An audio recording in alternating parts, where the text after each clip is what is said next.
On this episode of Insight, During a time of crisis, CMS steps up to meet the challenge. Thank you. Remote learning is here, but what does it look like, and is it available to all students? You enter that into your Chromebook or other device and you're on the hotspot. And the class of 2020, how will our seniors celebrate their high school graduation? We asked the superintendent for insight.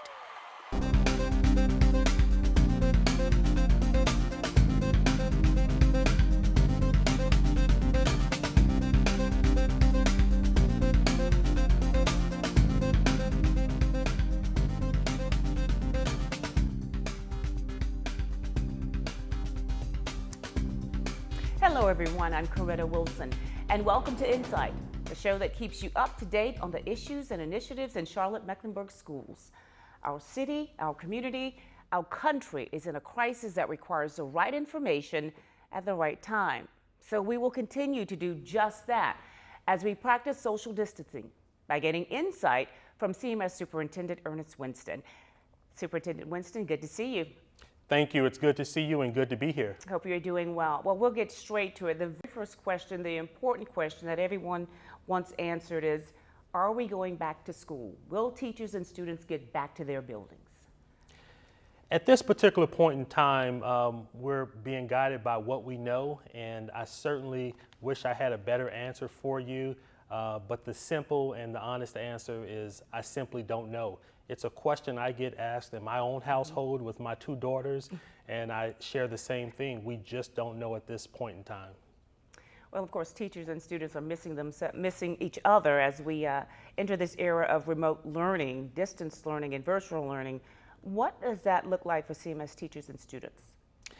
So what that looks like, we began with supplemental learning, and now we have transitioned to new remote learning.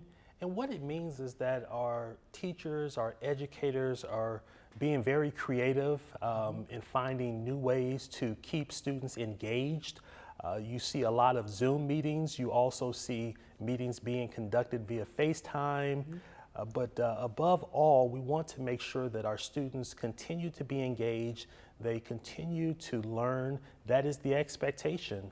Because we want to carry out the same duties that we would if students were inside of a school building. It's just, it looks a little bit different today than it did about a month ago. It does. I'm imagining that most of the kitchen tables are filled with packets and pencils and crayons and books and Chromebooks, and parents and of course their children hovering around trying to get all of the work done. We know that teachers have delivered packets and Chromebooks and other things to help their students. What about equal access for all students? The state, of course, requires that all students have access to learning. How do we make sure that it's all equal for all of them? Well, that is something that's been at the forefront of our thinking and planning as we distribute devices to students and make sure that students have the hotspots that they need to be connected for our students in grades 4 through 12. We want to make sure that they have what they need, they have access to the devices so that they can continue their learning. You know, one of the things we talk a lot about in our community, in our school district, is equity and making sure that all students have access. And so we have worked very hard. Our school-based staff, our learning community superintendents, and others have worked very hard to make sure that we're touching base with students to make sure they have access to the devices that they need. And I would ask families, if you don't have what you need in order for your student to be successful, please let your teacher, please let your principal know, and we will make arrangements to get that device or hotspot to you. Let's talk about the high school seniors. They are indeed a very big topic for you and for our community. This is a different way of learning for them. They're about ready to graduate come June. Pass or fail. Can you explain what pass or fail will be? How will seniors get credit for the coursework they've done already and work that they will continue to do? So the guidance provided by the state is that if seniors were passing at the end of the third quarter, that the expectation is that they will pass for the school year. So they would receive a passing grade. For other students who may need some additional help, the expectation that I have and that the state has is that we will work and do everything within our power to make sure that all seniors have an opportunity to pass at the end of the day. And so we're being creative in what that actually looks like. But I will say that we have teams that are working diligently with our seniors, our guidance counselors, our teachers, our principals, and other support staff to make sure that they have every opportunity to pass the course. What will they continue doing for the fourth quarter? What will their learning look like? So for the students, our high school students, Right. we're going to have to be very creative with them to make sure that they remained engaged throughout the school year. I don't want anyone to think that the next several weeks are a vacation.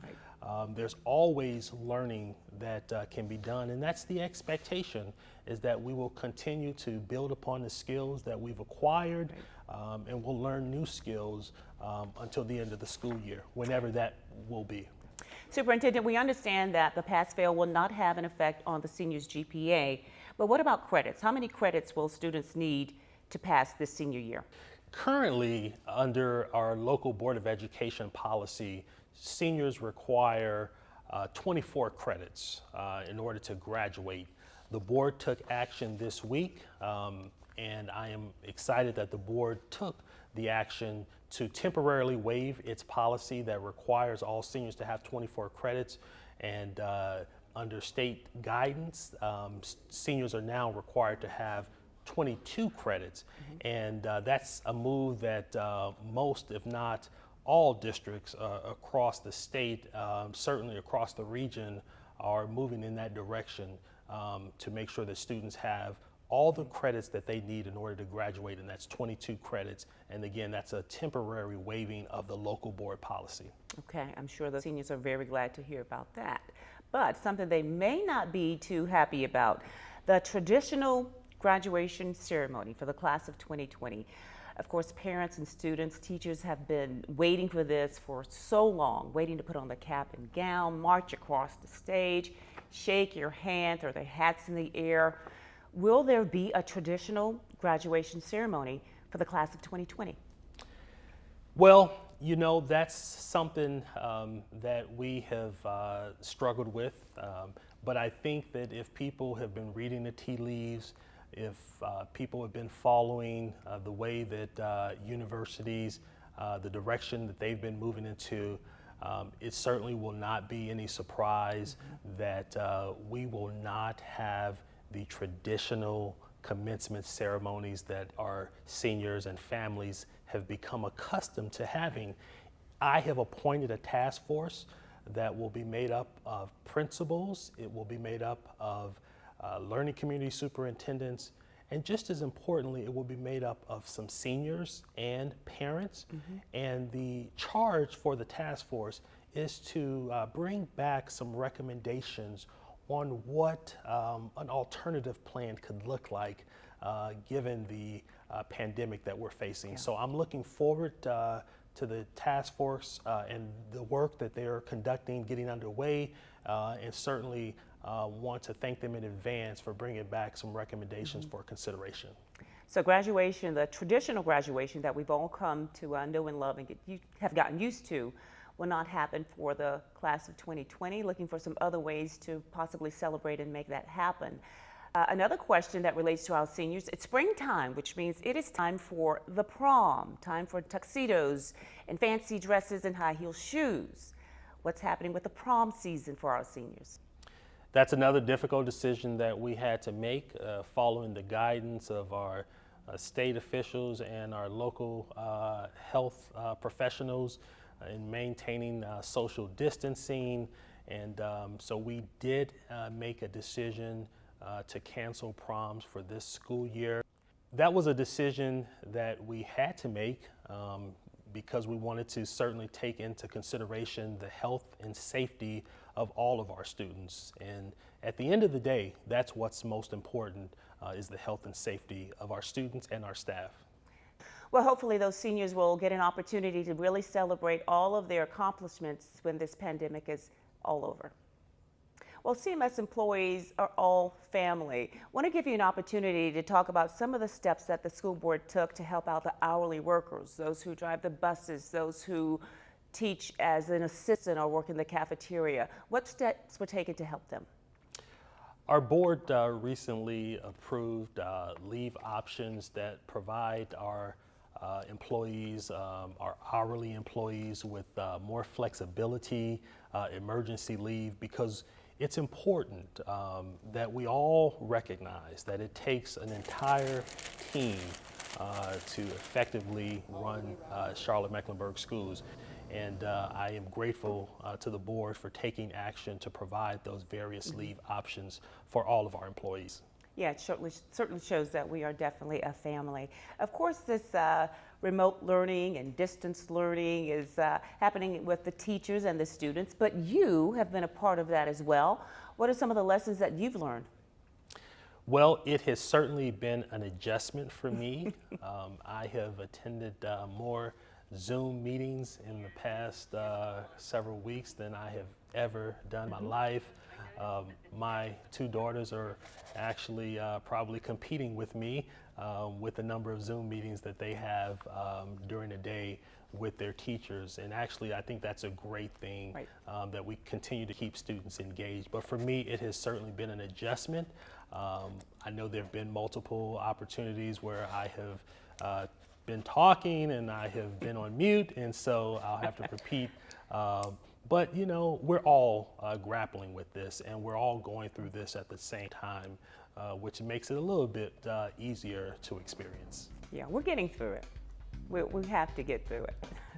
Well, when we come back, we're insight from our superintendent.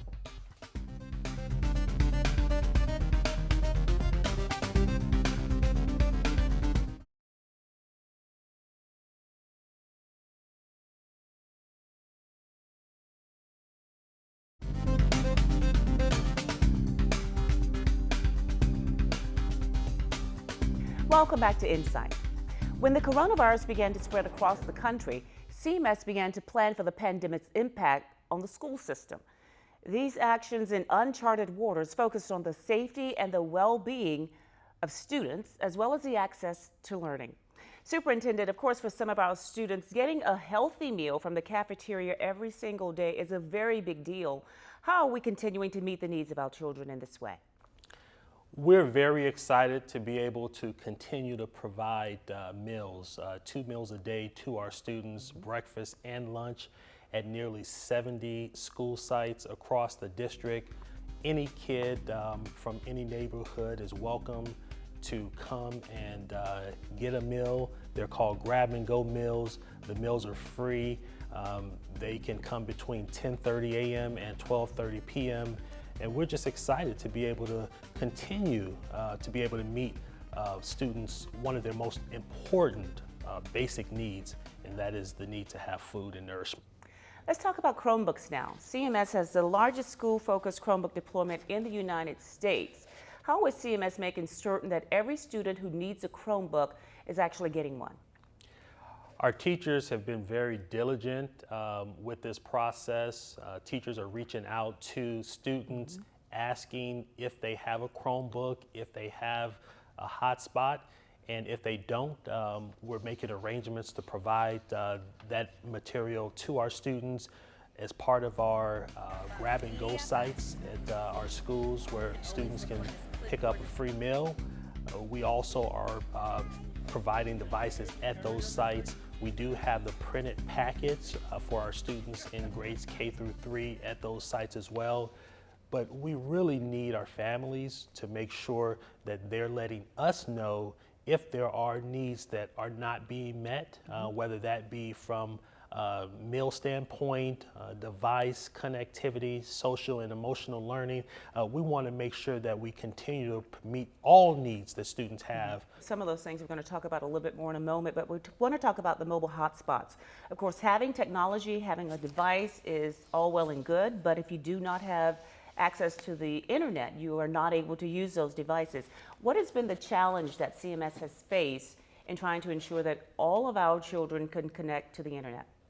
Well, I'd like to start off by just thanking our philanthropic community. Thanks to a various generous gift from members of our philanthropic community, we were able to purchase 6,000 hotspots, which means that our students who have the devices will now have connectivity, and that's important to ensure that all students have access to learning. I will also say that through a partnership, previous partnership with Sprint, we were able to distribute 10,000 hotspots to high school students. You mentioned printing, so let's talk about printing a little bit. Some of those students who are pre-K through third grade do not necessarily use as much technology at home or in the classroom, and they may not have a one-to-one device. What are we doing to make sure that those students' needs are met? We are printing the packets for our students in grades K through 3. Our graphic production team has produced more than 2 million printed pieces of paper, and that's just amazing work in such a short period of time. And I believe we're moving toward printing nearly 4 million pieces of paper when this is all said and done. We talked about students getting meals from schools, but several of our students were seeing counselors and social workers. We asked Dr. Cotrain Penn, Executive Director of Student Services, will that continue? If a student was receiving counseling during the school year before we went to remote learning, our staff are still able to provide remote-based counseling services for kids. So please know that even though we're not in school, your counselors, social workers, and psychologists are still available to provide a broad range of supports to students, families, and staff. Superintendent, would you like to make any comments about our students' social health? We have to be of service to all of our students in all the ways that we can, and we're doing that most effectively through our student services team. I cannot thank them enough for continuing to provide the services that our students need, and they have done yeoman's job as well as all employees throughout the district. Okay. Well, we may be out of sight. Of course, we're still keeping tabs on all of our students. Well, there's more insight with the superintendent coming up right after this break.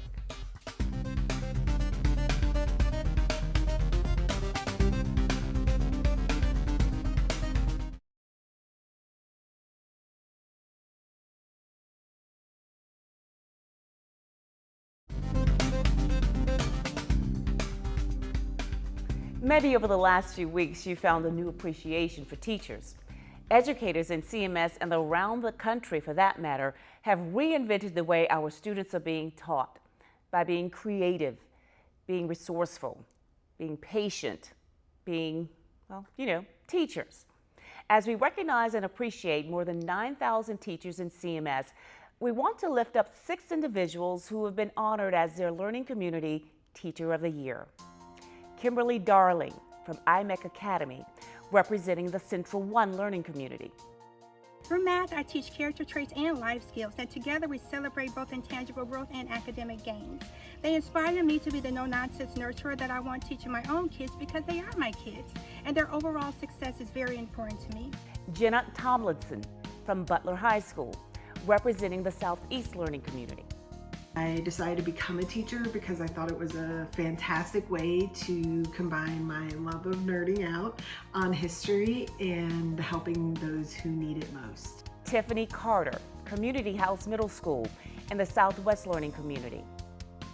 When I connect with students, their families, my colleagues, and the community, I'm able to empower students to take ownership of their education and encourage them to make positive choices about their future. Cecelia Sizoo-Roberson, Piedmont IB and the Central 2 learning community finalists. I love working with students to solve problems inside the classroom and in the larger community. Our students are the future problem solvers of the world. It is exciting to support them as they develop the skills and learning habits necessary to meet the goals they set for themselves now and in the future. Kimberly Wise from Ridge Road and the Northeast learning community. I'm a teacher because of the amazing experience that I had as a student growing up, and I want to pay it forward through the power of music education. And Temeka Truesdale from Berry Hill School and the Northwest Learning Community. Being a teacher means that I am the decisive element in the lives of my students that pushes them to be greater than they ever thought they could. We definitely want to say congratulations to all of them. Superintendent, what would you like to say about these talented educators? I would say that I believe all of our teachers throughout Charlotte-Mecklenburg schools deserve to be Teacher of the Year this year, but we had to limit that number to 6 finalists. And so I want to provide a heartfelt congratulations to each of our 6 finalists, and I know that they would say that they accept this honor on behalf of all of their peers throughout Charlotte-Mecklenburg schools. Congratulations. Finding new ways to reach and teach students has led you to ask your creative services team to develop some new programming. Wind, oh wind, I say. Read With Me is a story time show that lets younger students hear stories just like they did in their classroom, but now it's in their living room, made available on CMS TV and the CMS website. And those stories are both in English and Spanish. So some new programming coming to a television screen near you. Wanted to give you an opportunity to talk about that. We are, during these unprecedented times, we're using all of our resources to provide content to our students and families, and that includes CMS TV and the 2 new shows that are debuting. And so we're excited to be able to do those things and provide even greater access to our families and our students. Yeah, using all of the resources. Well, I want to give you the final word. What is your message to this community from you, the superintendent? I want to thank our entire community that has stepped up in ways big and small during these challenging times. And our community has been very resilient. Our community, our family members, our students, our staff have been very patient with us as we work through trying to make sure that all of our students' needs continue to be met. I just cannot thank everyone enough, and I ask that our teachers, our students, all of our employees, that you give yourselves a little grace. This is a time that we are experiencing that we have never had to deal with before, and so we may not be perfect, but we will continue to strive for excellence and make sure that all of our students and our staff members stay healthy and that they're taking care of themselves throughout this pandemic. Okay, thank you so much, Superintendent. And thank you so much for joining us for this episode of Insight. We hope you've learned something that will help you become an informed parent, an energized employee, or an engaged community member. Your support is important to the success of CMS.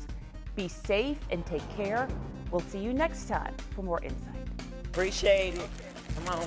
They will today be receiving a lunch for today and a breakfast for tomorrow. Inside of our bags we have either chocolate milk or white milk and juice, a granola bar, cheese stick, salad, and apples. So, because we're only serving between 10:30 and 12:30, this will give them an opportunity to have both of them, even when they wake up. I'll give you breakfast also, all right?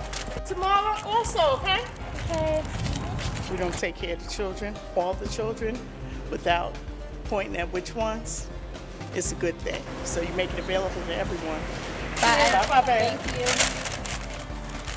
Thank you, CMS.